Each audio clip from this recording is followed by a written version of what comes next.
Hello and welcome to the workshop at the Concord Free Public Library. My name is Andy and I'm here today to show you how to get started with the video kit in the workshop's AV lab. Let's start with the safety notes. Much of the equipment in our AV lab is configurable, and you're welcome to reposition the lights, tripod, and backdrops to suit your project, provided that all doors in the room remain accessible and operable in case of an emergency, windows and doors are not obscured, all cables and power adapters are secured with the provided Velcro covers, and all furniture and equipment is returned to its original location before the end of your reservation. Additionally, please keep in mind that throughout the workshop, makers are responsible for any damages incurred to equipment and fixtures and for ensuring their own ability to use our tools safely. AV equipment can be particularly heavy, unwieldy, and fragile, so please be especially careful as you move throughout the space. Now let's take a look at equipment. Your reservation includes access to a 4K camcorder, a tripod, 2 clip-on microphones, freestanding lights, your choice of a green screen or black fabric backdrop, and a small collection of props and accessories. The 4K camera requires an SDXC card, which you can either bring from home or borrow from the workshop's front desk. Just keep in mind that the workshop's SD cards will be due back at the desk at the end of your reservation, and all the contents will be erased. If you're planning to shoot in 4K, allow for at least 24 gigabytes of space per hour of video.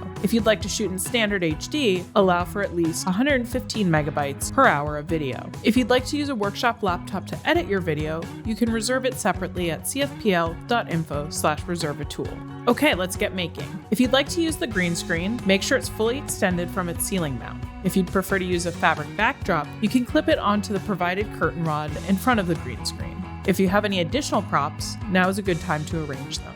Once you have your scene laid out, it's time to set up your lighting. If you're new to video, we recommend using a 3-point lighting configuration in which the lights are arranged in a triangle around your subject to provide even, balanced lighting. Be especially careful while moving lights as they are significantly top-heavy, and be sure to Velcro tape power cables to the floor as you work to prevent tripping hazards. To turn on a light, plug it into a power outlet, then flip the switch on the head of the light towards the line to turn it on. You can adjust the brightness of the light using the dial marked INT. The screen will display the intensity percentage of the light as you turn it. To adjust the height of a light, turn the knobs at the joints of the stand to the left to loosen the joint. After you have loosened it, you will be able to pull on the stand pole to make it taller or shorter. Once the pole is at the height you would like, tighten the knobs by turning them to the right.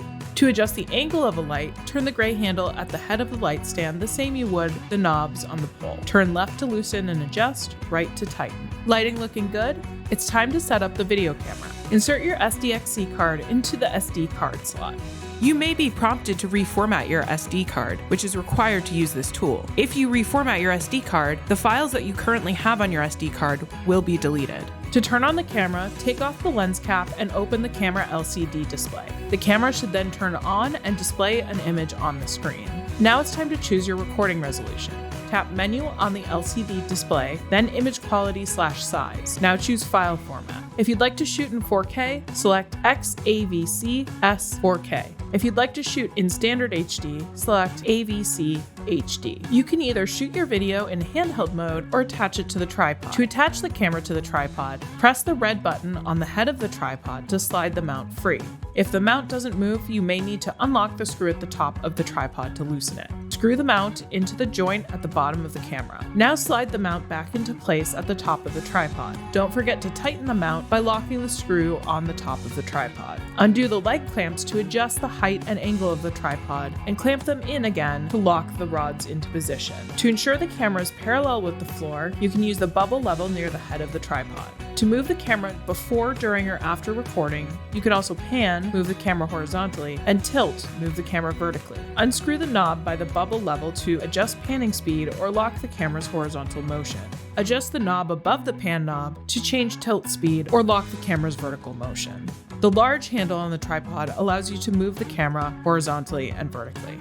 You can record audio using the microphone on the camera, or you can choose to use either or both of our wireless clip-on microphones located in the charging station on the equipment cart.